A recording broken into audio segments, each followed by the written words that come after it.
Hello and welcome. Today I will rank Frank Herbert's Dune novels from worst to best. I will be releasing this video right after I finish the full Story of Dune, the remake I made to replace my older video about the first novel. By the time this video comes out, you'll be able to watch the full story of the completed Dune series, from the first novel all the way to Chapter House Dune. If you haven't watched those videos, I recommend you check them out, since, well, I put in a lot of effort to make them. About this ranking that I'm about to do, I must say, first of all, that I don't think that there is a bad Dune novel. Not from Frank, anyway. In the future, I plan on making a full story of Brian Herbert's Dune novels, but I don't want to expose myself to those books. At least, not yet. Maybe once I run out of things to read. But going back to Frank's works, just bear in mind, I like every single Dune book of his. It just happens that some are better than others, and for that reason, I will be ranking them all. So let's start this thing.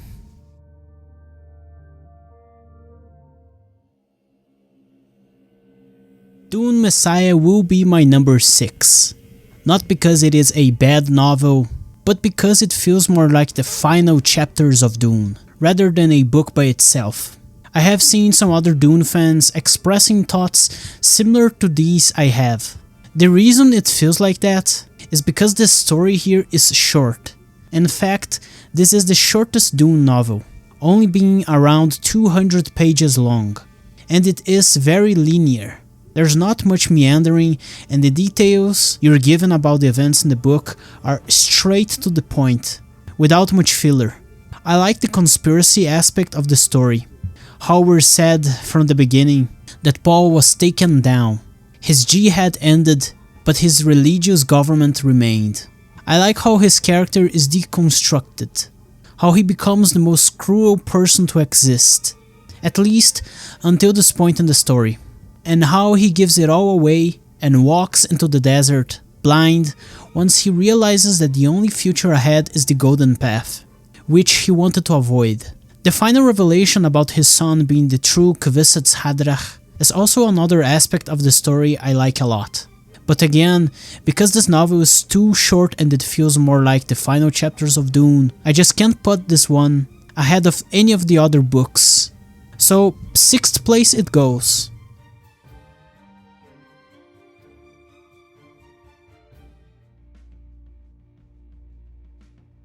Number 5 will be Heretics of Dune. I like how this book introduces what would have been the second trilogy, which was unfortunately never finished, because well, if you don't know, Frank Herbert passed away. I like all the strange new characters and concepts, and how this is a book that changed everything we previously knew about Dune. We're introduced to the Honored Mattress, Futars, to the concept of the scattering, firstly introduced on the previous novel, but expanded and better explained here. I like how we're so far into the future that the events of the first trilogy are now ancient history, barely remembered by anyone besides the Bene Gesserit themselves. I like how here the Bene Gesserit are basically the government. After the God Emperor, the Imperium couldn't sustain itself, nor reintroduce its old structure back. So the Bene Gesserit had to leave from the shadows and actively become the rulers of the old Imperium. The single character I like the most here is Miles Teg. He is the most badass character ever introduced in this whole franchise. Duncan Idaho is also resurrected as a Gola. Again, but this time I believe it was intended to be his last resurrection. But that is something we will never know for sure, since the story was never finished. Even with all the cluttering and confusion first brought by this book, I personally believe that the setup is even better than the one from the first trilogy, because it demolishes down everything you thought you knew about Dune and builds up from the ground something completely new. As I said on my full Story of Heretics and full Story of Chapter House, had this second trilogy been finished, I am certain that I would have ended up liking it more than the first one. The problem is, without the conclusion to all the plot points introduced here, and on the next book, I just can't bring myself to claim that this book is better than the ones that are still to come up in this ranking. To end this position, I like to share how my first time reading Heretics was an absolute madness, with so many new concepts. But upon reading it for the second time, I only liked the novel more, and since I already knew what was going to happen, everything just seemed much clearer for me. So those are my thoughts on Heretics of Dune.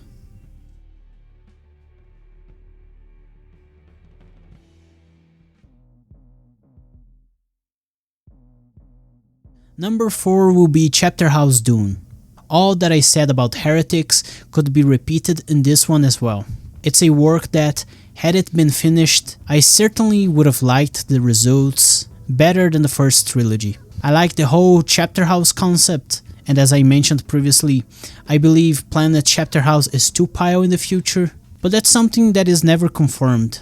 In this novel we see more of the Bene Gesserit and their way of thinking, and we see the war between the Bene Gesserit and the Honored Matres. I like this whole concept of woman controlling men with sex, and how Frank was a visionary for imagining such a concept. As I said in that video, that's basically what's happening nowadays, with men so addicted to adult content, spending their money all on OnlyFans and such. What we have nowadays is basically the same as the Honored Matres did in this novel, to control men through sex. Another thing that is introduced on Heretics and further expanded here is how the scattering brought many diverse groups and new technologies back to the old Imperium. I like that idea a lot, and about how the newer technologies from the scattering are so much more advanced than the ones from the old Imperium, completely crushing their competition. Isn't that what happens in real life, when companies avoid innovation and choose tradition instead? In this book, Prescience is sort of back, with Miles Tagg having an improved version of it, but working a bit differently, which I also theorized on my video. This whole ordeal is still a bit confusing, and well, we don't have its conclusion, so that's unfortunate. It is truly sad how the second trilogy wasn't finished. As it is, Chapterhouse Dune will be my number 4.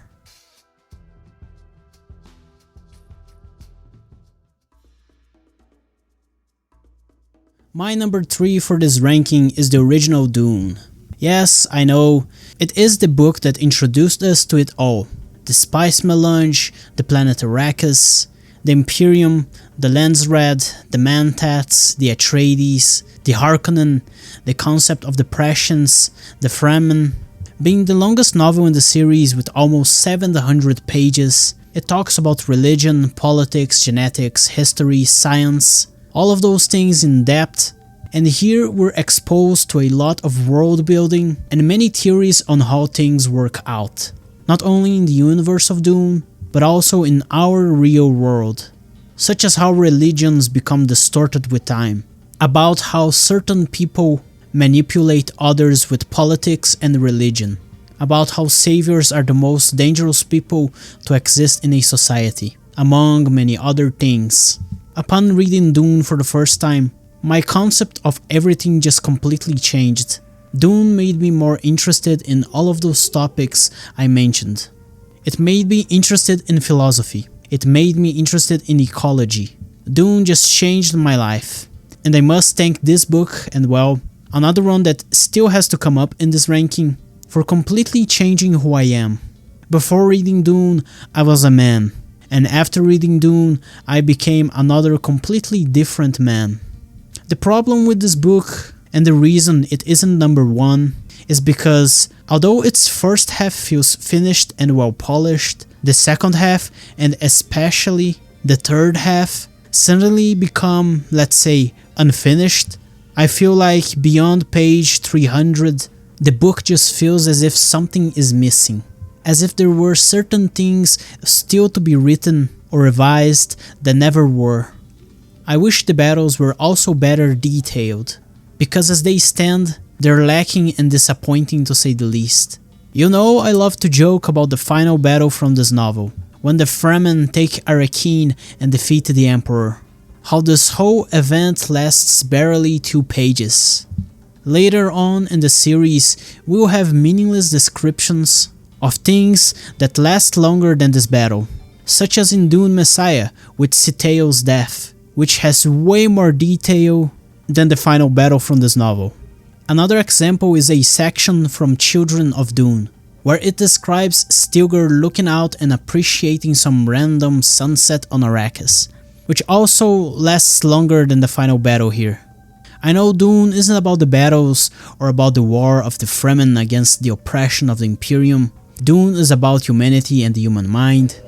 It is about psychology, religion, politics, philosophy. But come on, because the final stretch of this book feels rushed and unfinished, I will place it here, on third place.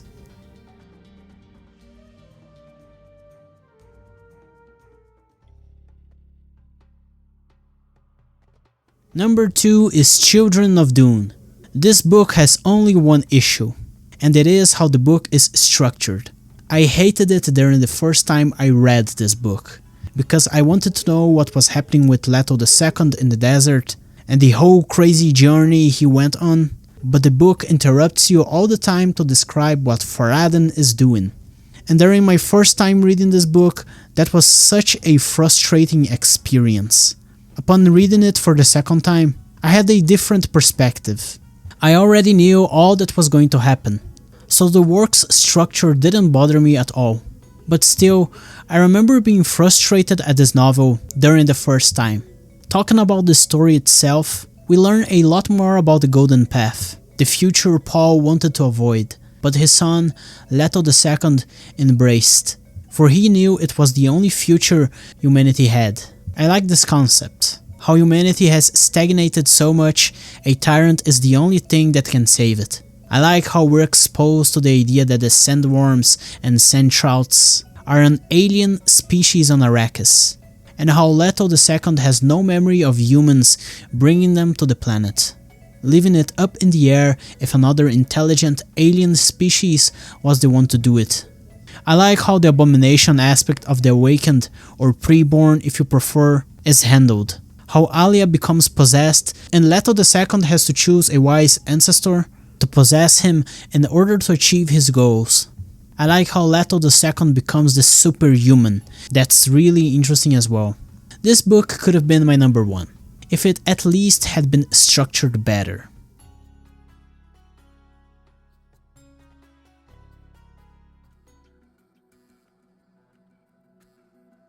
And my number 1, of course, is God, Emperor of Dune. Previously, we saw Paul Atreides ending the feudalism that stagnated the Imperium for 10,000 years. In this book, we see Leto II Atreides ending the technological stagnation of the Imperium. Not only that, but he also prevents the one major threat to humanity from ever coming into reality. Some mysterious Ixian invention. That is, at least, if you agree with the theory I shared on that video. But anyway, because of Leto, humanity was able to scatter and become free, to develop new technologies, new diverse cultures, and discover new distant galaxies. As I said in the previous novel, a tyrant was needed to awaken humanity. A tyrant that crushed and oppressed people for longer than 3,000 years was what humanity needed to really start fighting for freedom. I like how this novel is focused on Leto II's internal monologues. How he argues with all his other memories, his ancestors.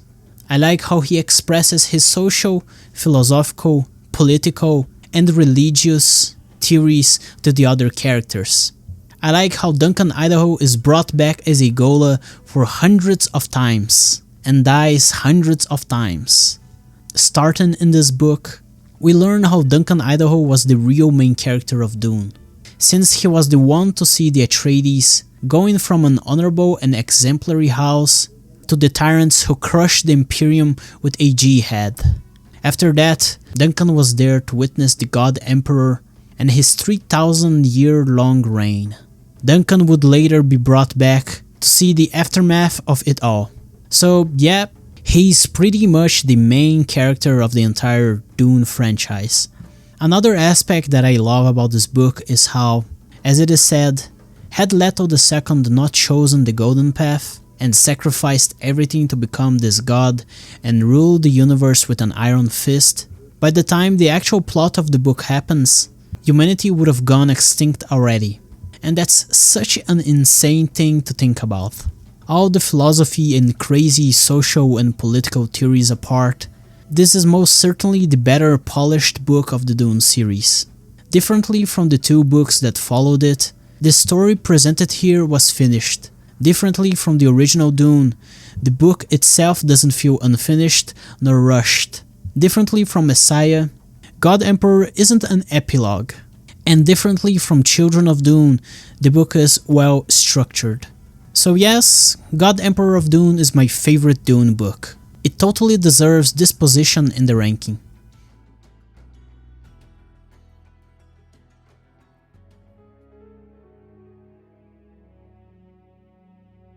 So that was my ranking of Frank Herbert's Dune. If you like this video, leave a like and subscribe. Write a comment down below expressing your thoughts about my ranking, about how wrong or right I am, and maybe share your own ranking of the books as well. I'd love to read your comments. Anyway, with the Dune series finished as of now, I will move on to making other videos on other works on my channel. So stay tuned, new content will be coming out. See you on my next video.